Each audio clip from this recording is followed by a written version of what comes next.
রাসূল সাল্লাল্লাহু আলাইহি সাল্লাম বলেন, সম্পর্ক ছিন্ন করার দোয়া করলে দোয়া কবুল হবে না।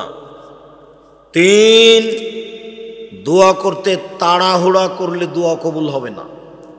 সাহাবীগণ বলছেন, আল্লাহর নবী, সম্পর্ক ছিন্ন করার দোয়া করলে কবুল হবে না এটা বুঝেছি, পাপের জন্য দোয়া করলে দোয়া কবুল হবে না এটাও বুঝেছি, কিন্তু দোয়া করতে তাড়াহুড়া করলে দোয়া কবুল হবে না এইটা তো বুঝতে পারলাম না, এইটা কি? তখন আল্লাহ রাসূল বলছেন, বুঝতে পারলে না? একুলো বলে কাদাউতো ফালামারা ইস্তাজাবালি ফায়াস্তাসির ফালায়াদু দুয়া, বলে দোয়া করেছি, কত দোয়া করলাম, কই দোয়া কবুল হয় না, তারপর অলস হয়ে যায়, তারপর দোয়া ছেড়ে দেয়, এই দোয়া কবুল হবে না।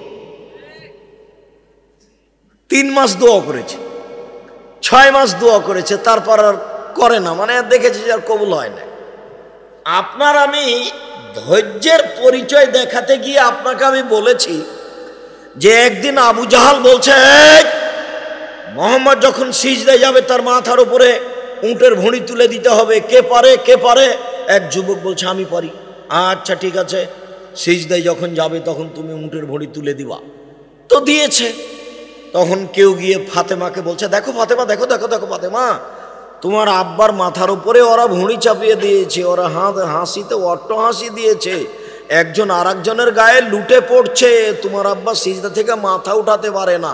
তো ফাতেমা দৌড়িয়ে এসে ভুঁড়িটা সরিয়ে দিয়ে এদের গালি দেওয়ার ইচ্ছা করলেন। আল্লাহ রাসূল সালাত শেষ করে তাদের জন্য বদদোয়া করলেন।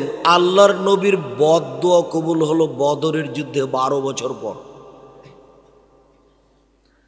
আল্লাহর নবীর অপমান অবস্থায় দোয়াটা করলেন, কবুল হলো কতদিন পরে? 12 বছর পর। 12 বছর। ইয়াকুব আলাইহিস সালামের ছেলেরা বলছে যে, আব্বা একটু ইসবকে আমাদের সাথে দেন না, ও আমাদের সাথে খেলাবে। তখন বলছে, না না না না, আমার ছেলেকে বাঘে খাবে। তখন তারা বলছে, বলেন কি আপনি, আমরা এতগুলো আছি, তাকে বাঘে খাবে মানে? আমরা তাকে দেখাশোনা করব। আচ্ছা ঠিক আছে, নিয়ে যাও। তো নিয়ে যাওয়ার পরে বিকেলে সন্ধ্যার দিকে এসে বলছেন, আব্বা ওকে বাঘে খেয়েছে। আপনি তো বিশ্বাস করবেন না, এ দেখেন জামা কাপড়ে রক্ত লেগে আছে। তো জামা কাপড় দেখাচ্ছে, বিকালে রক্ত লেগে আছে, কিন্তু জামা কাপড় ছিঁড়া নেই। তাতে তার বাপ বুঝেছেন যে কথা মিথ্যে। তখন তার বাপ কথা বানিয়ে নিয়েছে। এখন আমি ধৈর্য ধারণ করি, যেহেতু তোমরা কথা বানিয়ে নিয়েছো, ছেলে পাওয়া যাবে কবে তা বলতে পারছি না, তবে তোমরা কথা বানিয়েছো। এখন উনি বলতে লাগলেন, আল্লাহ ছেলে আমাকে ফিরিয়ে দাও, ছেলে আমাকে ফিরিয়ে দাও। ছেলে তো ইদারায় ফেলে দেওয়া হয়েছে, উঠানো হলো, বাজারে বিক্রি করা হলো। জুলাইখার স্বামী তাকে কিনে নিলেন। জুলাইখার স্বামী জুলাইখাকে বললেন যে একে দেখে শুনে থাকো। প্রায় ওখানে 12, 15, 20, 25 বছর থাকলেন, বা 15-20 বছর থাকলেন, বা 10 বছর থাকলেন। তারপরে বড় হয়ে গেল। এক সময়ে জুলাইখা তার সাথে জেনা করতে চাইলো। তখন ইউসুফ আলাইহিস সালাম বলেন, মাশাআল্লাহ, আমি আল্লাহর কাছে সাহায্য চাই, বলো কি তুমি? ওয়াসানা মাসওয়া, সে আমাকে ভালো থাকতে দিয়েছে, ভালো খেতে দিয়েছে, আমি তার সাথে অন্যায় করতে পারিনি, এটা অসম্ভব। ইন্নাহু রাব্বি, তোমার স্বামী আমার মালিক। আহসানা মাসওয়া, সে আমাকে ভালো থাকতে দিয়েছে, ভালো খেতে দিয়েছে, আমি তোমার স্বামীর আমানতের খেয়ানত করতে পারি না, তোমার সাথে জেনা করতে পারি না। গাল্লাকাতাল আবওয়াব, সব দরজাগুলি বন্ধ করে দিল। অকালাত হাই তালাক, জুলাইখা বলল তুমি জেনায় লিপ্ত হও। তখন ইউসুফ বললেন, মাআযাল্লাহ, আমি আল্লাহর কাছে বাঁচতে চাই। এই বলে তিনি দৌড় দিয়ে ঘর থেকে বের হতে চাইলেন। দরজাগুলি বন্ধ ছিল, তিনি খুলে বের হচ্ছিলেন কিনা তা বোঝা যাচ্ছিল না। আগে আগে তিনি বের হলেন, পিছনে পিছনে বের হলো জুলাইখা। জুলাইখা পিছন দিক থেকে জামার হাত টেনে ধরলো, তাতে ইউসুফ আলাইহিস সালামের জামা পিছন দিক থেকে ছেড়ে কিছু জুলাইখার হাতে থেকে গেল। আগে আগে বের হয়েছেন ইউসুফ, পিছনে পিছনে বের হয়েছে জুলাইখা। ওখানেই ছিল জুলাইখার স্বামী। চট করে জুলাইখা কথা উল্টিয়ে দিয়ে বলল, এই দেখেন, আপনি যাকে লালন পালন করছেন সে আপনার স্ত্রীর সাথে অন্যায় করতে চায়, যে আপনার স্ত্রীর সাথে অন্যায় করতে চায় তার কি হতে পারে? আরে আপনি কি হুকুম দিবেন? আমি জুলাইখা বলছি, একে যথাযথ পিটন দিতে হবে, নইলে জেলে দিতে হবে। 12 বছর জেল হয়ে গেল। নারী জাতি খুব ভয়াবহ জাতি। এই ছেলে, আজ থেকে তুমি কোনোদিন আর কোনো মেয়ের সাথে প্রেমের গল্প করো না। তুমি ধ্বংস হবে, তোমার বাপ ধ্বংস হবে, তোমার বংশ ধ্বংস হবে, তোমার জাতি ধ্বংস হবে। ওকে তুমি চিনতে পারোনি, ও কি জাতি? ও নারী জাতি। তুমি ওকে চিনতে পারোনি, তোমাকে ধ্বংস করার জন্য এসেছে। তুমি ধ্বংস হবা, তোমার বাপ ধ্বংস হবে, তোমার বংশ ধ্বংস হবে, তোমার জাতি ধ্বংস হবে, কেউ রক্ষা পাবা না। তুমি ওকে চিনতে পারোনি। আল্লাহর নবী বলছেন, মা তারাক্তুবাদি ফিতনাতান আযার আলা রিজাল মিনান নিসায়ে, আমার জীবনে আমি ছাড়িনি কোনো বস্তু যেটা পুরুষের জন্য বেশি বিপজ্জনক হতে পারে নারীদের চেয়ে। আমার জীবনে আমি ছাড়িনি কোনো বস্তু যেটা পুরুষের জন্য বেশি বিপজ্জনক হতে পারে নারীদের চেয়ে। আমার জীবনে আমি ছাড়িনি কোনো বস্তু যেটা পুরুষের জন্য বেশি বিপজ্জনক হতে পারে নারীদের চেয়ে। নারী হচ্ছে পুরুষের জন্য সবচেয়ে বেশি বিপজ্জনক বস্তু। মুহাম্মদ সাল্লাল্লাহু আলাইহি সাল্লাম বলেন, ও নারী জাতি, মা রায় তো আমি দেখিনি তোমাদের চেয়ে কাউকে আজহাবাইল রাজুলিল হাজেম, যে বুদ্ধিমানের বুদ্ধিকে নষ্ট করতে পারে। তোমরা এমন জাতি যে বুদ্ধিমানের বুদ্ধিকে নষ্ট করতে পারো। ও নারী জাতি, তোমরা এমন জাতি যে বুদ্ধিমানের বুদ্ধিকে নষ্ট করতে পারো। রাসূল সাল্লাল্লাহু আলাইহি সাল্লাম বলেন, ইয়াকুমুল মুগিবাত, যেই মহিলার স্বামী নাই ওই বাড়িতে যায় না, গেলেই তোমরা বিপদে পড়ে যাবা। রাসূল সাল্লাল্লাহু আলাইহি সাল্লাম বলেন, ইয়াকুমুদ দুখুল আলা নিসায়ে, সাবধান তোমরা মহিলাদের কাছে যায় না, গেলেই তোমরা বিপদে পড়ে যাবা। মুহাম্মদ সাল্লাল্লাহু আলাইহি সাল্লাম বলেন নারী জাতির ব্যাপারে যে ইন্নান নিসা হাবাইলু শয়তান, মহিলারা হচ্ছে শয়তানের জাল। আল্লাহ তাআলা বলেন, নিশ্চয় মহিলাদের ষড়যন্ত্র কঠিন আর শয়তানের ষড়যন্ত্র দুর্বল। উপস্থিত বৈঠকের মুসলিম বোন, আমি আপনাকে শয়তান বলে গালি দিনি, আমি আপনাকে শয়তানের জাল বা শয়তানের চেয়ে খারাপের কথা বলিনি। আপনি সম্মানী শিক্ষিতা মহিলা, আপনাকে আমি আয়েশার মতো মনে করি, খাদিজার মতো মনে করি। আপনাকে অপমান খাটো করবো এটা আমি আদৌ চাইনি। আমি আপনাকে খাটো করব কেন? আপনাকে আমি খাদিজা আয়েশার মতো মনে করি। আসলে বলতে চাচ্ছি, ওই যে আপনার পাশে বসে, ওই যে দেখেন এখনো মাথায় কাপড় নাই, ক্লাস 10-এ পড়ে। এই হলো শয়তান, এটাই শয়তান, এটাই। এর বাপ অশিক্ষিত, এর মা অশিক্ষিত, এর বংশ অশিক্ষিত, এর বাপ অশিক্ষিত, এর মা অশিক্ষিত। জন্ম দিতে পারলেই বাপ হওয়া যায় না, ক্ষমতার নাম বাপ। প্রসব করাতে পারলেই মা হওয়া যায় না, ক্ষমতার নাম মা।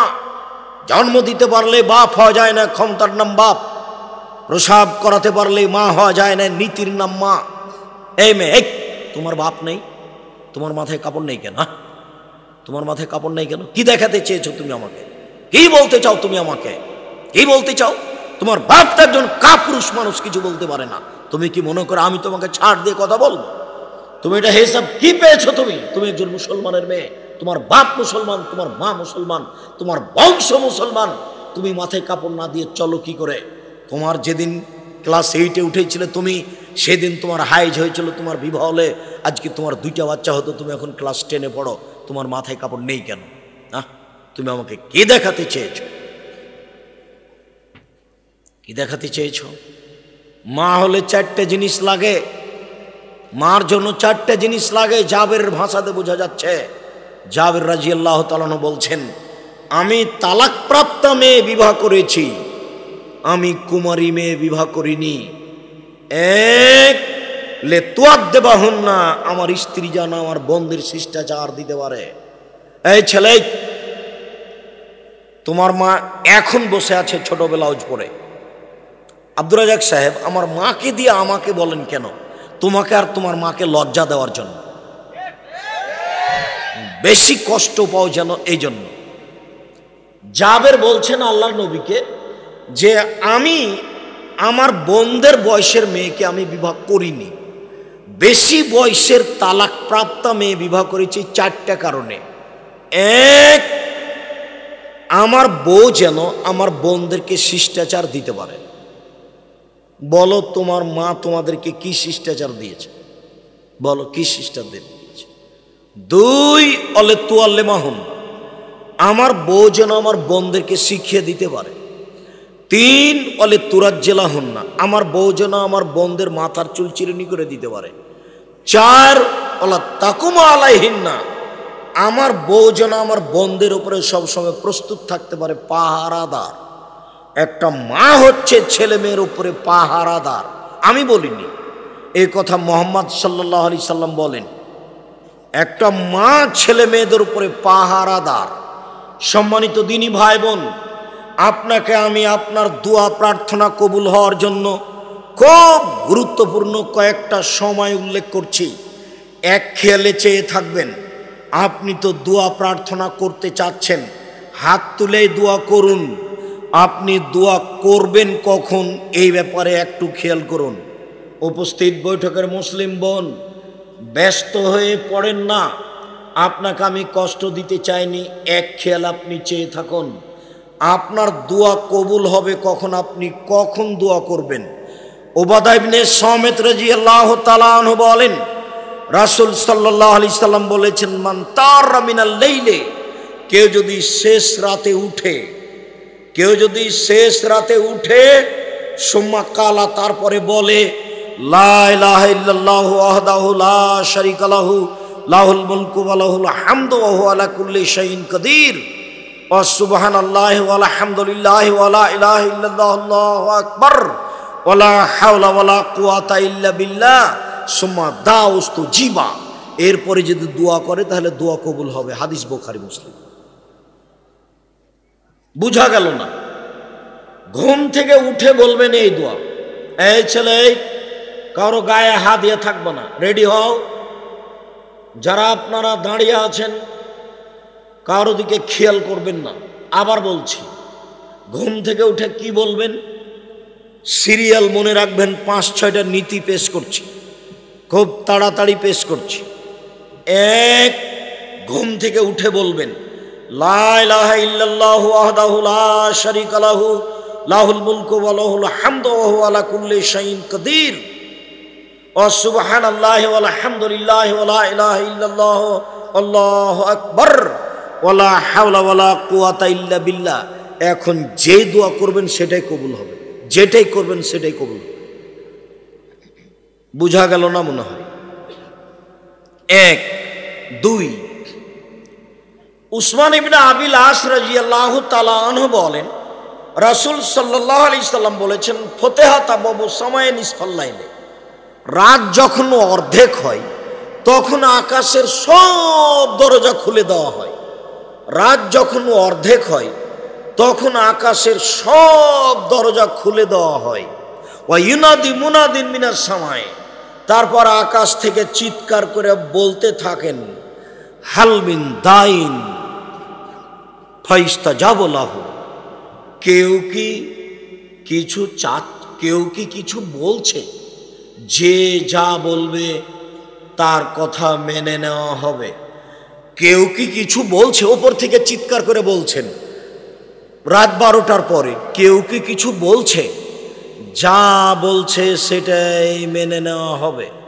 তারপরে হালমিন সাইলিন ফাইউতা, কেউ কি কিছু চায়, যে যা চায় তাই দিয়ে দেওয়া হবে, যে যা চায় তা তাকে দিয়ে দেওয়া হবে।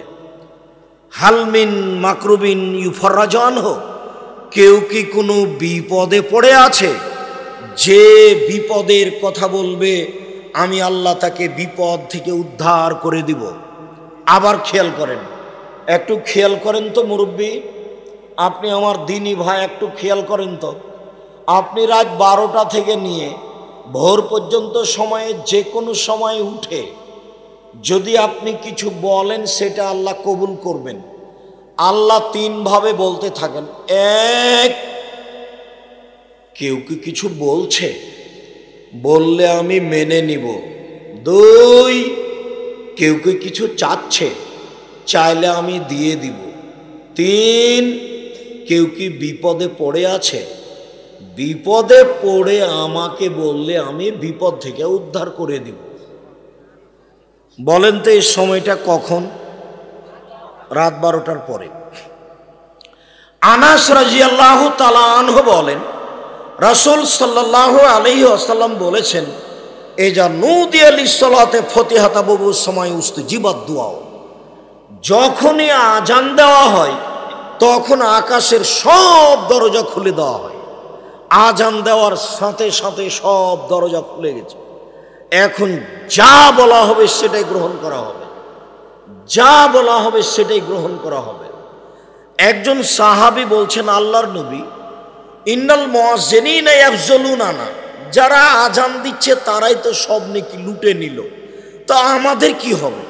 আল্লাহর নবী, যারা আজান দিচ্ছে তারাই তো সব নেকি লুটে নিল, তো আমরা কি পাবো? তখন আল্লাহ রাসূল বলছেন, এই শোনো, কুল মা ইয়াকুলুল মুয়াজ্জিন, মুয়াজ্জিন যা বলে তুমি তা বলতে থাকো, মুয়াজ্জিন যা বলে তুমি তা বলতে থাকো।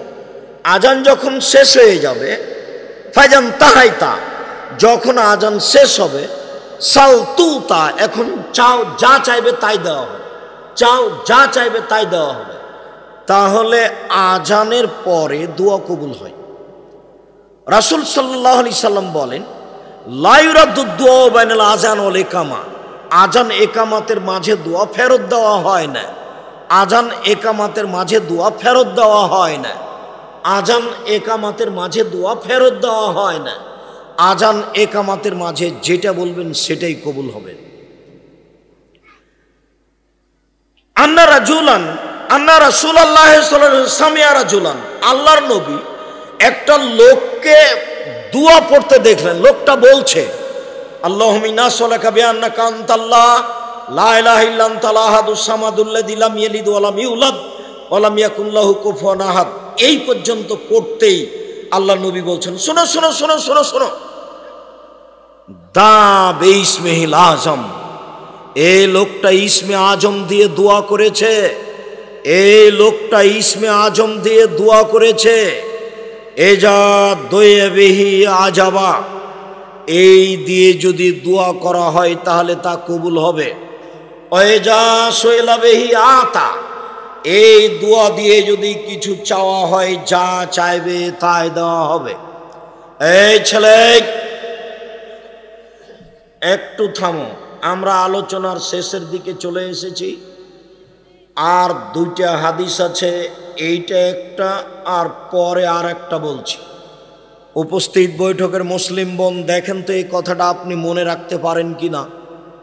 যখনই আপনি 2 রাকাত সালাত আদায় করে দোয়া করতে যাবেন, দোয়া করার পূর্বে আপনি হাত তুলে প্রথমে বলবেন সূরা ফাতিহা।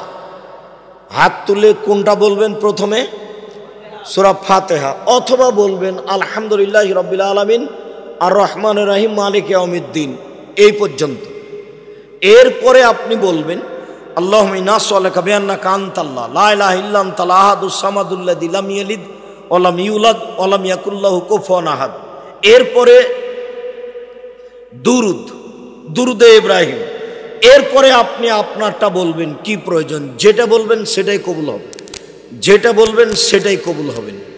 আরেকটা, রাসূল সাল্লাল্লাহু আলাইহি সাল্লাম বলেন, দাওয়াত জিন্নুনে এজা দা রাব্বাহু, মাছ অলার দোয়া। যখন ইউনূস আলাইহিস সালাম মাছের পেটে দোয়া করলেন, মাছ অলার দোয়া, যখন ইউনূস আলাইহিস সালাম মাছের পেটে বললেন, তিনি বললেন লা ইলাহা ইল্লা আনতা সুবহানাকা ইন্নী কুনতু মিনাজ জালিমিন। আল্লাহ রাসূল বলছেন, যে কোনো মানুষ যে কোনো বিপদে, যে কোনো পুরুষ নারী যে কোনো বিপদে যদি এই দোয়াটা পড়ে, তাহলে যে কোনো ব্যাপারে তার দোয়া কবুল হবে।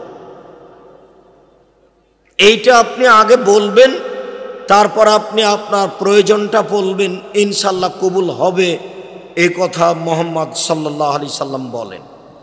তবে সূর্য ঢোলার পরপরই, একেবারেই সূর্য ঢলে গেছে, আজান দিবে জোহরের, এই সময়ে তাড়াহুড়া করে সুন্দর করে ওযু করে 4 রাকাত সালাত আদায় করে বলবেন, জোহরের পরে যা বলবেন সেটাই কবুল হবে, যা বলবেন সেটাই কবুল হবে।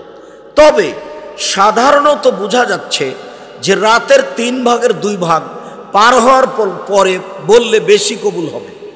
রাতের 3 ভাগের 2 ভাগ পার হওয়ার পরে বললে বেশি কবুল হবে। রাসূল সাল্লাল্লাহু আলাইহি সাল্লাম বলছেন, ইন্না মিল লাইলি লা সাআতান, নিশ্চয় রাতে একটা সময় রয়েছে, লা ইউফিকুহা আব্দুল মুসলিম, যে কোনো পুরুষ যে কোনো নারী ওই সময়ে আল্লাহকে কিছু বলে, যা বলে তাই কবুল হবে। এইবার একটু বলার পদ্ধতি, সুন্দর করে অজু করে নিয়ে 2 রাকাত সালাত আদায় করে সালাম ফিরে আপনি হাত তুলে বলতে পারেন, আমার দিকে দেখেন, আল মাসআলাত, স্বাভাবিকভাবে হাত তোলা হচ্ছে এইভাবে। আপনারা মুসলিম বোন দেখতে পাচ্ছেন কি? স্বাভাবিক হাত তোলা হলো এইটা। আর ইস্তেগাসা মানে আরো বেশি বিনয়ের সাথে বলছেন এটা এইটা। আর যদি খুব বিনয়ের সাথে বলেন ইবতেহাল, দেওয়াই লাগবে, এখনই দিতে হবে, তাহলে এইভাবে। তবে পানি চাওয়ার জন্য হলে এইভাবে। স্বাভাবিক চাওয়া, আরো বেশি করে চাওয়া, ইবতেহাল, আমাকে দিতেই হবে, এখনই দিতে হবে, দেওয়াই লাগবে। সালমান ফারসি রাদিয়াল্লাহু তাআলা আনহু বলেন, রাসূল সাল্লাল্লাহু আলাইহি সাল্লাম বলেছেন, ইন রাব্বাকুম হাইয়ুন করিম, নিশ্চয় তোমাদের প্রতিপালক লজ্জাশীল, বড় দানশীল, বড় লজ্জাশীল। ইয়াস্তাহি মিন আবদিহি, তিনি তার বান্দার ব্যাপারে, দাস দাসীর ব্যাপারে লজ্জা করে, শরম পায়, লজ্জা করে। এজা রাফা ইয়াদাইহি আন ইয়ারুদ্দাহুমা সিফরান, যখন হাত তুলে দোয়া করবে তখন খালি হাতটা ফিরিয়ে দিতে লজ্জা পান, খালি হাতটা ফিরিয়ে দিতে লজ্জা পান। হাত তুলে দোয়া করতে হবে, এ কথাই ঠিক। হাত তুলে দোয়া করার প্রমাণে 42টি সহিহ হাদিস আছে। কতটি? 36টি হাদিস খালি বুখারী মুসলিমে আছে। হাত তুলে দোয়া করা বিষয়টি ব্যক্তিগত ব্যাপার। সেই দিন বগুড়াতে একটা ঘটনা ঘটেছে। এক মাওলানা সাহেবকে নিয়ে বই ছিঁড়ে দেওয়া হয়েছে। ওই ছিঁড়ে দেওয়ার ঘটনাটা ওই হুজুরের সাথে আজ থেকে নিয়ে প্রায় 25-26 বছর পূর্বে আমার সাথে হয়েছিল বগুড়া ড্যামাজানি হাই স্কুল মাঠে। আমি তাদেরকে খুব ভালোভাবে চিনিও দেখেছি। তারা আসলে পড়তে পারে, এটা আমার আজও বিশ্বাস নেই যে আসলে তারা পড়তে পারে, এটাই আমি বিশ্বাস করি না। আমি আজও দৃঢ়তার সাথে নিশ্চিতভাবে বলছি, ও পড়ে অনুবাদ করবে এই সাহস নাই, কিন্তু বই টেনে ছিঁড়ে দিল। এটা বহুদূরের কথা। আর বগুড়াতে এইসব দুর্ঘটনা ঘটে থাকে। আপনি বা কি বুঝেন, আপনার হুজুর বা কি বুঝেন?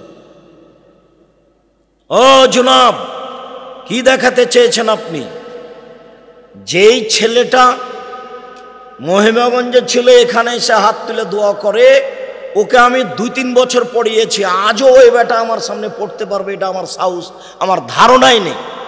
এই ছেলে, যাও বেটা, তুমি তাকে ডেকে নিয়ে আসো, দেখিও যদি পড়ে অনুবাদ করে দিতে পারে তোমাকে সেদিন বলবো বাকি কথা।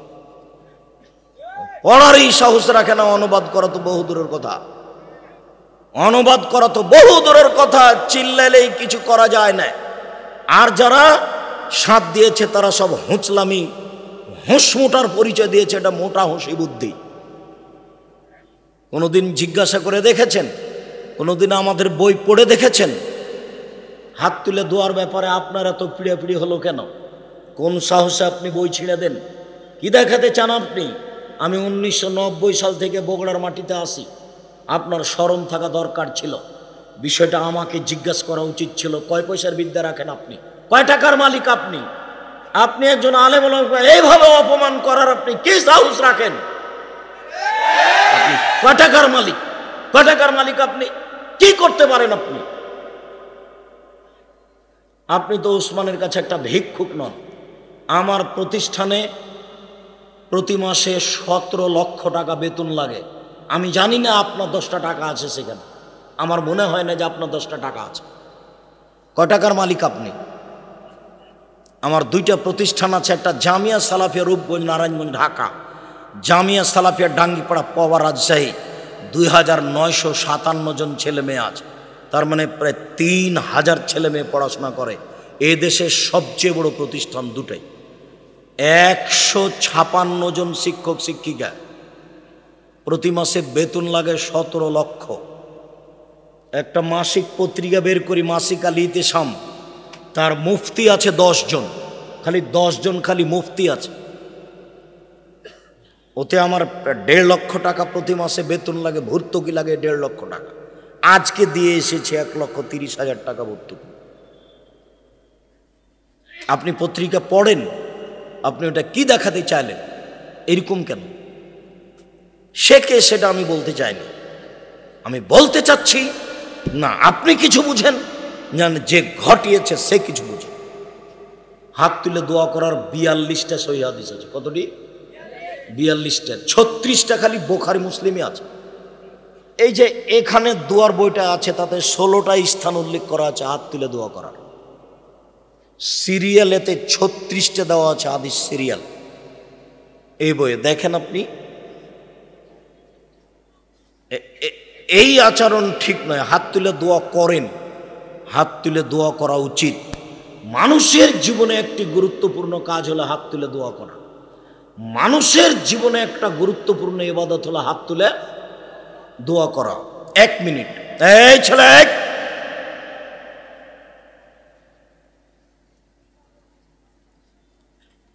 আয়েশা রাদিয়াল্লাহু তাআলা আনহা বলেন, আল্লাহর নবী ঘরে ঢুকে জুতা স্যান্ডেলগুলো রেখে দিয়ে আমার পাশে শুয়ে গেলেন। তিনি মনে করলেন যে আমি ঘুমিয়ে গেছি। আসলে আমি ঘুমাইনি, আমি ভান করে ঘুমিয়ে আছি। কিছুক্ষণ পরে তিনি উঠলেন, তিনি মনে করলেন যে আমি ঘুমিয়ে গেছি। আসলে আমি ঘুমাইনি, আমি ভান করে ঘুমিয়ে আছি। তিনি উঠে দেখলাম যে ধীরে ধীরে জুতা স্যান্ডেল কাপড় চোপড় নিলেন, দরজা খুললেন, বাইরে চলে গেলেন, দরজা বন্ধ করে চলে গেলেন। আমিও উঠলাম, আমিও কাপড় চোপড় নিয়ে মাথা ঢেকে নিলাম, নিয়ে বের হয়ে দেখলাম, দেখি কোথায় যাই। ওই যে ওই যে ওই যে ওই যে ওই যে বাকিল গারকাতে গিয়ে হাত তুলে দোয়া করছেন। 1 বার 2 বার 3 বার হাত তুলে দোয়া করলেন। ফিরে হাঁটলেন, আমিও ঘুরে হাঁটলাম। তিনি জোরে হাঁটলেন, আমিও জোরে হাঁটলাম। তিনি দৌড়ালেন, আমিও দৌড়ালাম। আমি আগেই বিছানে চলে এসেছি। তিনি এখন আমার পাশে এসে বলছেন, কি খবর আয়েশা, মোটা শ্বাস কেন? তার মানে আমি দৌড়িয়ে এসেছি যে শ্বাস মোটা হয়ে গেছে। তখন আমি বলছি, আমি তো মিথ্যা কথা বললে জিবরাইল আপনাকে বলে দিবে। আসলে আপনাকে আমি পরীক্ষা করছিলাম, আপনি আমার কাছ থেকে উঠে অন্য বইয়ের কাছে যান নাকি। যার যেটা হিসাব, আয়েশার হিসাব এইটা, আল্লাহর নবীর হিসাব ওইটা, যে কবরে যারা আছে তাদের জন্য একটু ক্ষমা চাই। তো আল্লাহর নবী কবরবাসীর ক্ষমার জন্য চলে গেলেন গভীর রাতে উঠে। পৃথিবীর মানুষ হিসাবে সবচেয়ে দামি মানুষ আবু বকর সিদ্দিক, তাকে একটু সাথে নিলেন না। পৃথিবীর দ্বিতীয় মহামানব উমর রাদিয়াল্লাহু তাআলা আনহু, রাস্তায় হাঁটলে শয়তান ও রাস্তা দিয়ে নাই, একটু তাকে সাথে নিলেন না। কত কাছের মানুষ বিছানে শুয়ে আছেন আয়েশা রাদিয়াল্লাহু তাআলা, তাকে একটু বলেও গেলেন না, তাকে ঘুমিয়ে রেখে চলে গেলেন। নির্জনে গিয়ে হাত তুলে দোয়া করতে হবে বাপের কবরে। সবাই মিলে গিয়ে হাত তুলে দোয়া করতে হবে, এটা বিদআত, এটা কাবিরা গুনাহ। আমরা চলে করে আসছি যে কাবিরা গুনাহ করেন, আপনি করেন, আপনার বাপ করুক, আপনার 14 গোষ্ঠী করুক, তাতে কি আছে? এটা বিদআত।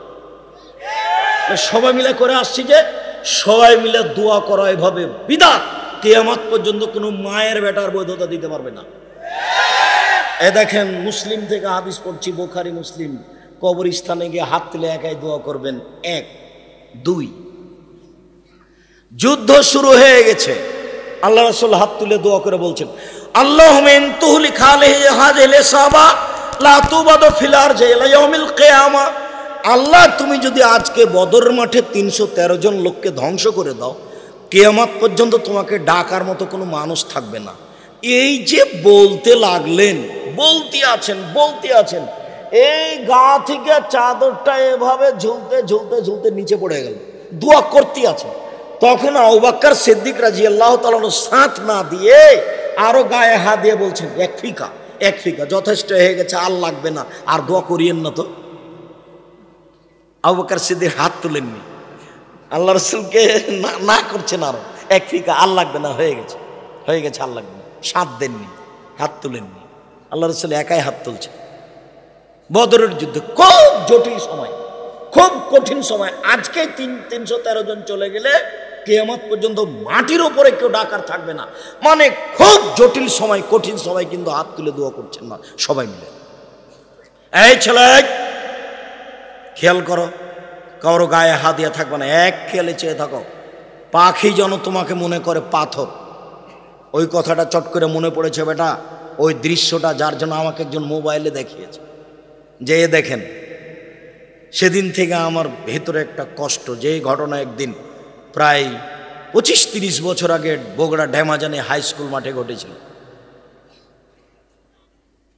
তখন আমার সূচনা জীবন। ওই জুমার বাড়ি নদীটা পার হয়ে জাঙ্গালিয়া গ্রামে আসরের সলাত আদায় করেছিলাম। আসরের সলাত আদায় করেছি, এখন সালাম ফিরার পরে আমাকে বলছে দোয়া করেন, তারপরে বলছে দোয়া করে দিয়ে যেতে হবে। তা আমি তো চাঁপাইনবাবগঞ্জের মানুষ, আমি বলছি আমি কি আপনার বাড়িতে কাজ করি? আমি আপনার বাড়িতে কাজ করি না কি যে আপনাকে দোয়া করে দিয়ে যেতে হবে? আপনি দোয়া করেন, আমি উঠে চলে গেছি। ঘটনা আমার পিছনে বহু ঘটেনি তা নয়, আমি স্টেজ থেকে নেমে দৌড়াতে দৌড়াতে বাড়িতে গিয়ে আশ্রয় নিয়েছি। কোথায় স্যান্ডেল, কোথায় কি, মানুষ ইট পাটকেল মারতে থেকেছে, এগুলো এখন অবশ্য তেমন আর দেখতে পায় না। আল্লাহ অনেক মানুষকে বুঝ দিয়েছে। এই সময়ে এইটা কেন, এই শতাব্দীতে, যে শতাব্দীতে মনে করেছি যে মানুষ এটা ভুলে গেছে, এখন মানুষ মনে করেছে যে হাত তুলে দোয়া করতে হবে, ওটা ব্যক্তিগত ব্যাপার। এদিকে ইব্রাহিম আলাইহিস সালাম তার দুধের বাচ্চা এবং স্ত্রীকে রেখে দিলেন কাবা ঘরের পাশে জমজম কূপের উপর, রেখে দিয়ে চলে যাচ্ছেন। যেতে যেতে তো যা ঘটলো, ওই পাহাড়ের পাশে গিয়ে কাবা ঘরের দিকে দেখছেন, ছেলে মেয়েকে দেখা যায় না। এবার তিনি হাত তুলে দোয়া করছেন, আল্লাহুম্মা ইন্নী আসকানতু মিন যুরিয়াতি বিওয়াদিন গায়রি জি জারিন ইনদা বাইতিকাল মুহাররাম।